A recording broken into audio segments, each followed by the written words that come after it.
Welcome to Storycomic Presents, where we interview amazing storytellers and artists. This is episode 314. I'm your host, Barney Smith of storycomic.com, and we're honored to have with us the nationally acclaimed and award-winning author of A Reason to Run, Mike Magluilo. Barney, great to be here. Thanks for having me. Thanks for everything you do for Vermont authors.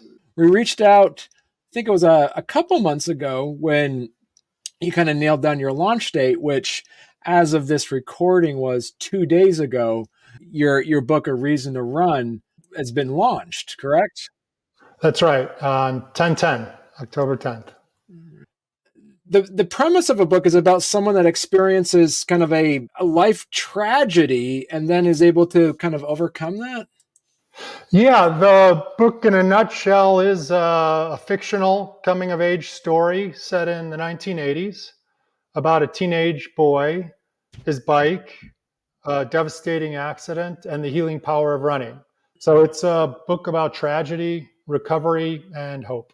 Right. So talk to us about the inspiration, where the inspiration of this book came from. The inspiration for writing really goes back to when I was a kid. In seventh grade, I read The Outsiders by S.E. Hinton and thought to myself, man, one day I want to write a book. The idea of being able to capture life in words just kind of gave me a sense of control at a crazy, point in anybody's life, that being middle school. And, a whole lot of years passed, and I'm happy to answer any questions about those years in between, but a whole lot of years passed. And then along came the summer of 2020, and we're all locked down and summer activities are canceled. And I was on my front porch taking Zoom calls with clients and spent the summer watching my two young boys beating the tar out of each other on the front yard, and thought to myself, I'm going to write those guys a letter about growing up. And the letter snowballed ultimately into a novel when later that year I decided I wanted to, really act on that dream I had as a middle school kid and write a book, and did not want to go back to traveling for work 3-4 days a week. Right. And that led to really the book becoming more fictional the more and more I wrote it. But I think the words became more on. Right. So why have it take place in the 80s instead of making it, say, take place in a book in the 2020s? Yeah, great question. I graduated high school in 1989. The book's about a 17-year-old main character. And, going into writing this, not having been a lifelong writer, I started writing about a setting and a time that was familiar to me. And so I knew I wasn't going to be comfortable writing a modern day teenage story. So writing about the 80s kind of simplified things. It was a different stage of technology and a world, a setting that I had firsthand experience as a teenager living through. So was this important to write this book for you, or is this book important that you wrote for a younger generation? Yeah, I started writing it for my boys. I figured when I started writing, they were 7 and 9 years old. And I figured I wanted to write something to them, a future version of them, like when they were teenagers. And as I got into it, as I think a lot of writers I've spoken to will agree, there's a therapeutic element to writing a story, and any book you write, probably more so your first book than any other book you're going to write. There is a part of you and your life that goes into it, even if it is fictionalized. And it very much became a book. The story became a story I had to tell because it helped me revisit a lot of memories and emotions and thoughts in my life, but in a highly fictionalized storyline. So was it fun to write about the 80s? I mean, there's that sense of nostalgia for you looking back on that because you were firmly in high school during the Yeah, 80s. yeah, no, it was fun. It was cathartic. It was nostalgic. The book also takes place in a fictionalized version of my hometown of LaGrange, Illinois. I call it Linden Grove in the book. And so there's a lot of places in the book, a lot of characters in the book the places are inspired by real life places I grew up around. And a lot of the characters are mashups of people I knew at different points in my life, not necessarily when I was a teenager. So what did you learn about yourself after writing this book? Yeah, great question. Um, I think what I learned is, one of the themes in the book is the idea of to stop chasing what the people around you value and to go find something to pursue that's all your own. And I wish I could say I figured that out when I was 17 years old, like my main character. It took me a lot longer, like it takes most people. But the act of writing the book, was a little bit of that. Go pursue this dream you've had since you were a kid, and for various reasons you kept putting off, until you were 50 years old. That being, writing a novel someday. And so that was, one of the biggest lessons I discovered about myself is just that idea of, living according to something that gets you excited, not something you see exciting people around you. And so is the audience for this, is it the audience for this then the readership for people that grew up in the 80s, or is this, as you mentioned, you wrote it for your kids, but is this a book that's actually geared towards a young adult audience? Yeah, I think it's a crossover. I think it's definitely going to resonate with adults, particularly, adults 45 years and older who will have lived through or have close contact to the 80s. But then also, I think young readers, call it ninth grade and above, will relate to the subject matter. I think in particular, young athletes that I hope is really an audience that takes something away from this book, because as the title suggests, it is a book about a teenage runner. And I do go into some detail and some depth about the experience of a distance runner, and I think anybody who has spent some time with endurance sports in general, running specifically, they'll recognize some of the emotions and the feelings, the sensations, and the challenges of that kind of a sport. Talk to us a little bit also on the character Sam, or Bags as these called as well. The protagonist, did you have as you mentioned, did you have an idea of a protagonist first, or did you have an idea of a message you wanted to portray first? How did the whole idea of the formation of the book come about? Yeah, over the years, I had played around with different ideas of a main character for a novel that I didn't necessarily know what the storyline was going to be.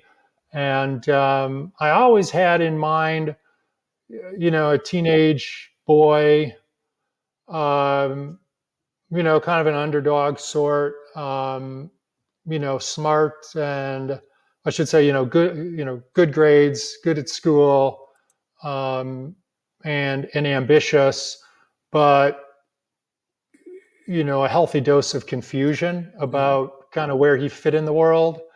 And I had to have something happen to this kid to make his life change. And so the way I thought about that was to have a tragic accident occur in this kid's life. And, the theme of the story comes out through his recovery from an accident.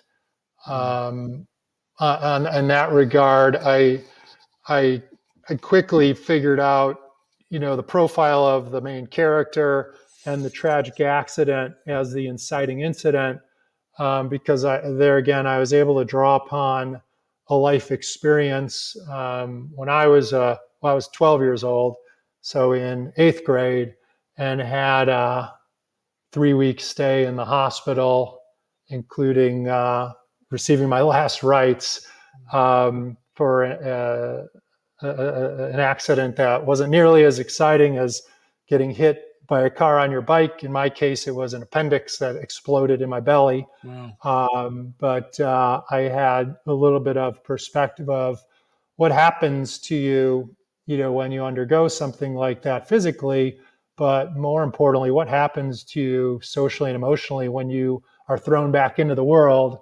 having been, gone from it for what seems like a lifetime when you're, in my case, 12 years old, in my character's case, 17 years old. Right.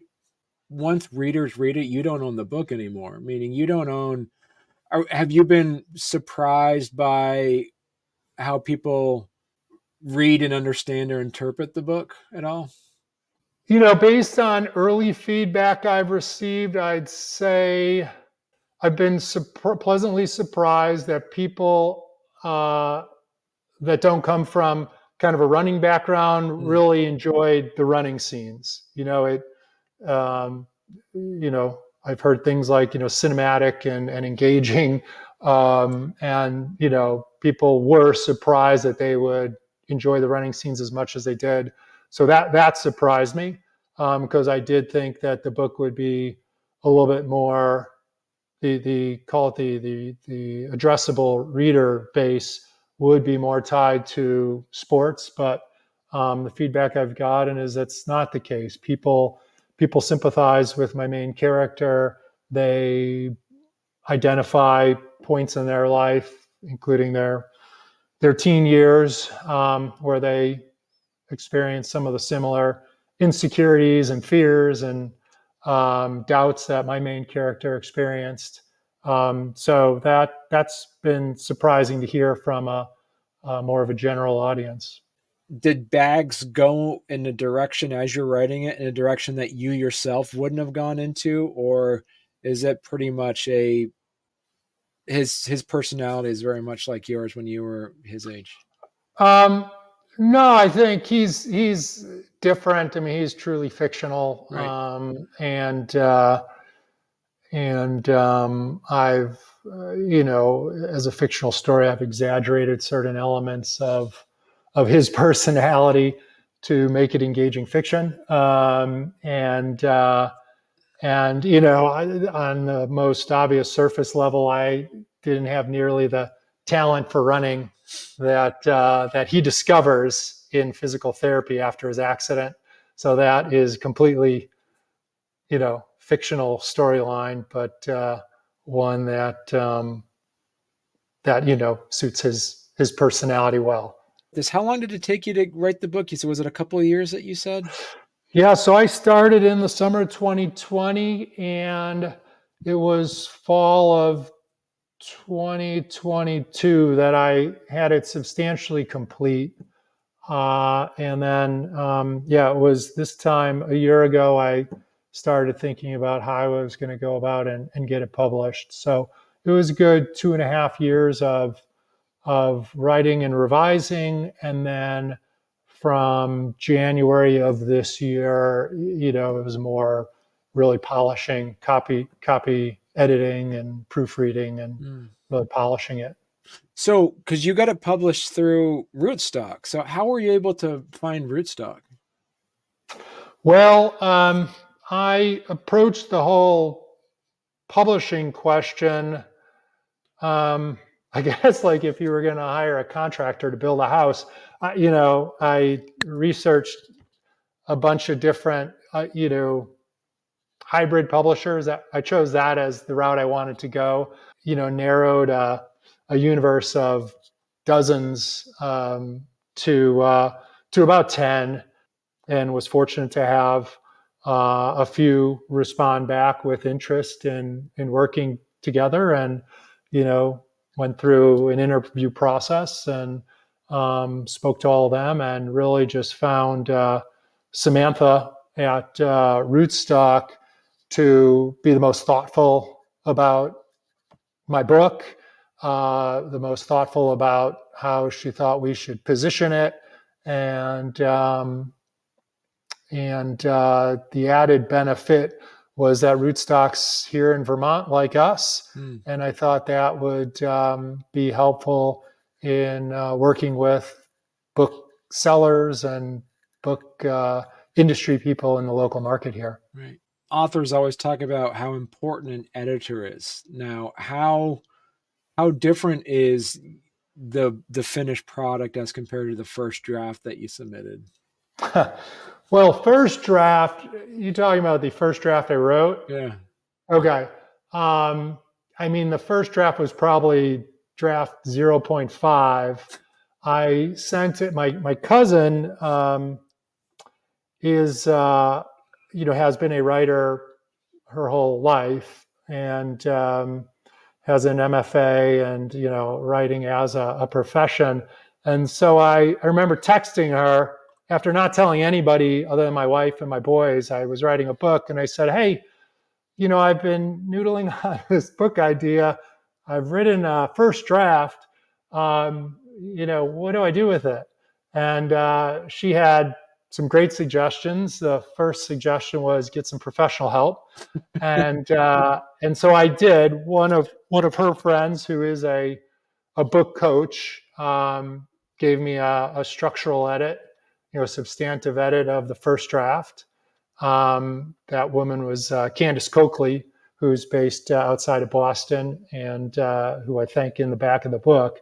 But she really helped turn, draft 0.5 in a good first and then second draft. Okay. And it was that draft that I ran with a few beta readers, and then probably the best stroke of luck or coincidence is I discovered the Burlington Writers Workshop when I had gone after the beta read phase, and they have a fiction book length workshop, which is a critique writing group, and they invited me in to a group of 12 that reviewed, segments of everybody's book, and over the course of a year, managed to get critique back from them, and that was hugely valuable in,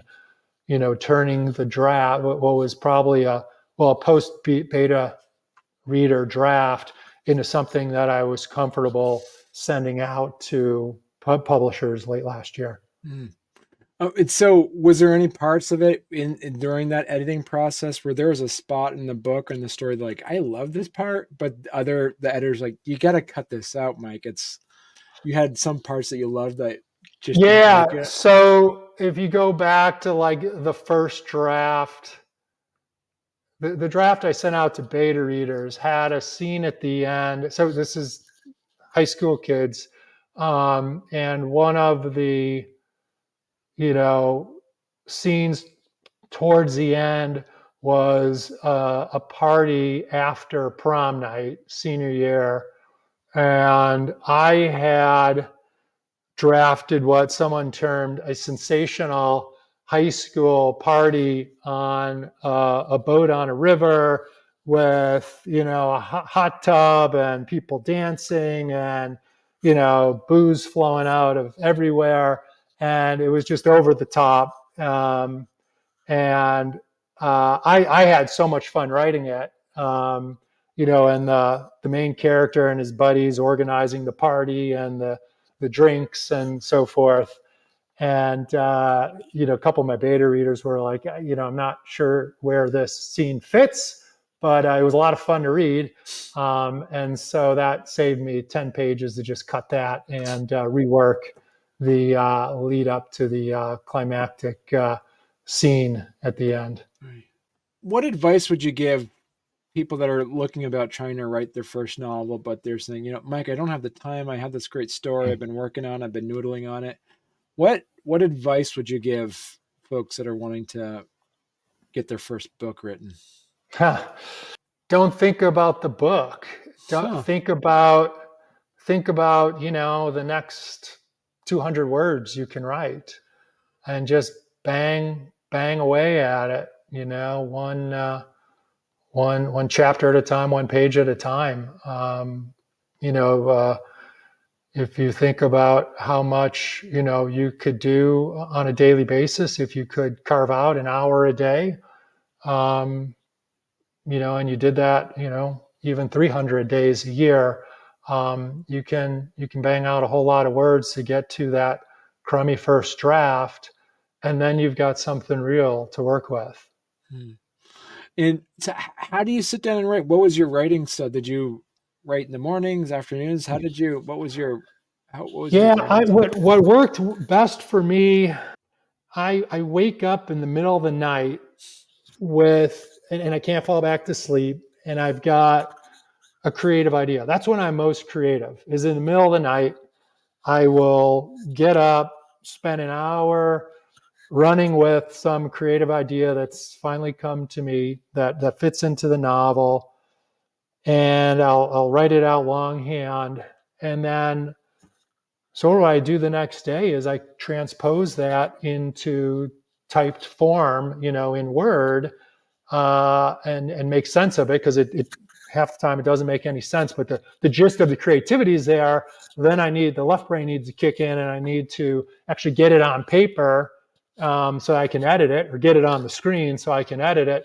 And then, I edit it and polish it during the daytime at some point. But it's creativity in the middle of the night, the mechanical typing and editing during the day.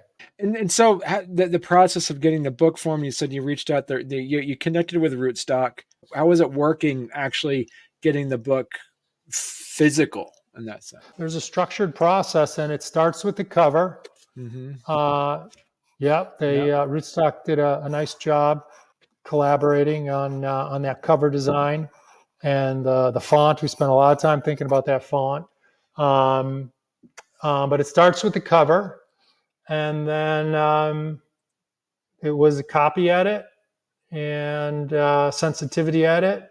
We went straight to an advanced reader copy. Came out at the beginning of summer, and I spent basically the summer months pre-marketing the book, and Rootstock was helpful in getting it out to different sources of readers and reviews. There was a proofread based on that advanced reader copy.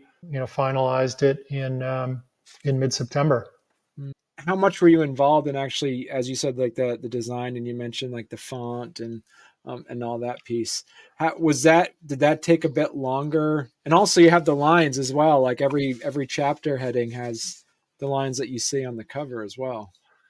Yeah, Rootstock and their designer gets full credit for finding that font and coming up with the racing lines. And I'm really pleased with the chapter headings, which are a number with the racing lines, and then the first letter of every chapter. You probably can't see it, but the first letter of every chapter has kind of that collegiate or athletic track font of the first letter. So that was purely the creative work of Rootstock and their team. The design, the broad design on the cover, we went through a couple of ideas, all kind of in an abstract sense. Neither I nor Rootstock was excited about putting a track or putting a runner out there. That seemed a little bit overdone and kind of on the nose. Right. But I actually came up with this design because blue and gold are the school colors of my main character.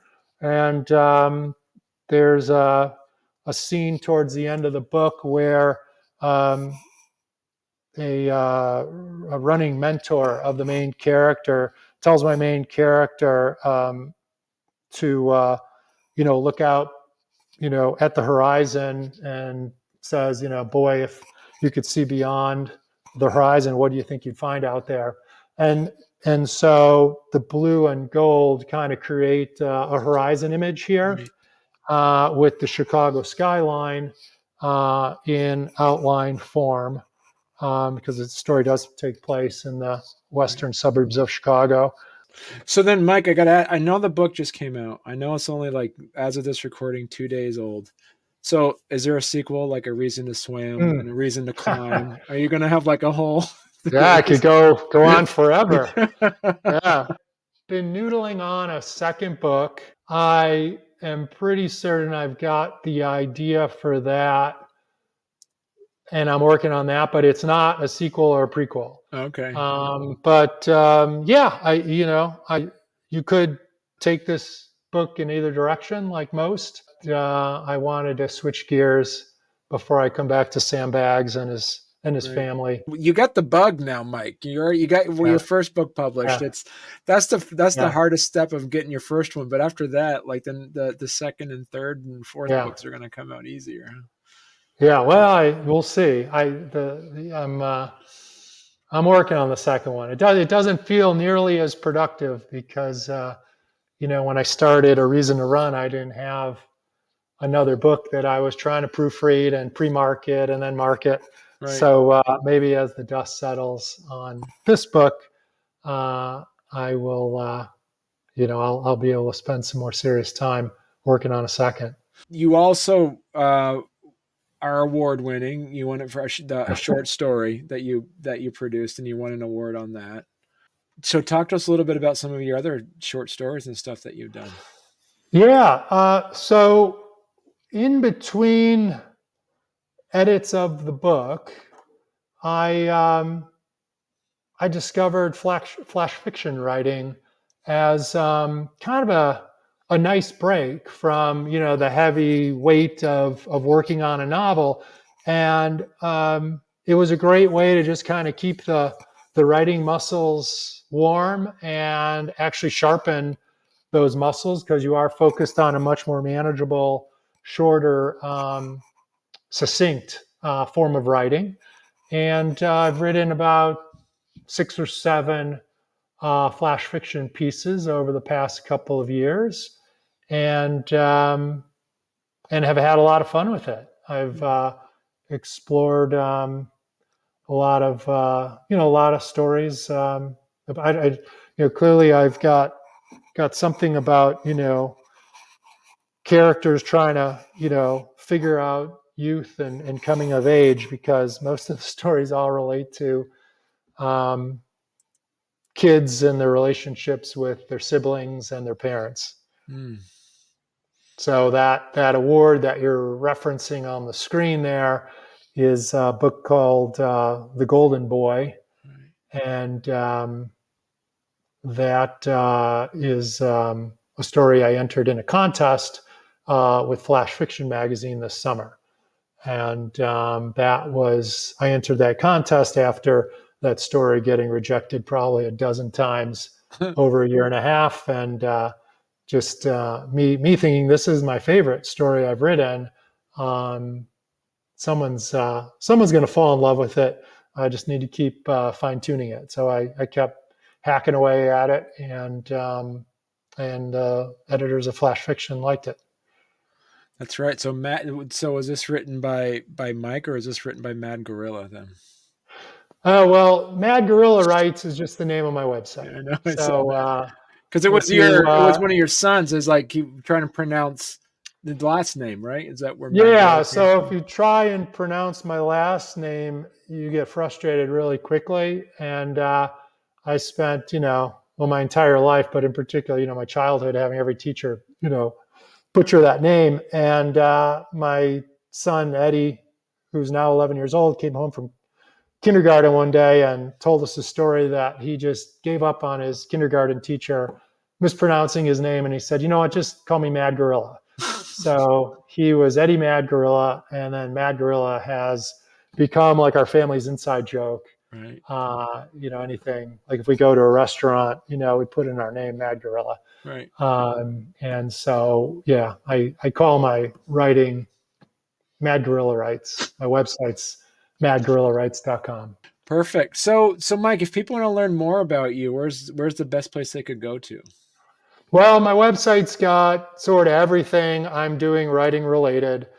Madgorillawrites.com is the URL. But you can also find me on Instagram at Mad Gorilla Writes, Facebook at Mike Magluilo. You can go to Rootstock Publishing and see your book is on there as well. So yeah, I would encourage people who are in Vermont to check out Vermont Bookshop in Middlebury. That's my local independent bookstore. Becky Dayton's the owner. She's been hugely helpful, helping me bring the book out to the local market and organizing a launch party that's taking place this weekend in Middlebury. But if you want to support my local indie, you can go to Vermont Bookshop. You can also get a signed copy from me through them. Otherwise, Rootstock or really anywhere you like to buy books, you can order my book.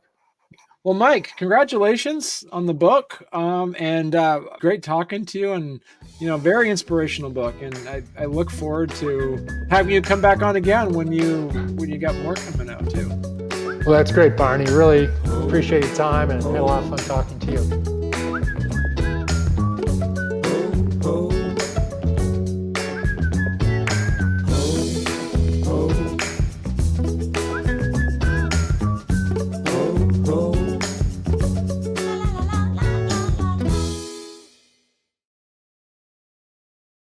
Yeah, it's a good thing tonight is swim team night because the boys are out with my wife. Otherwise, you'd hear the Lego battles in the background.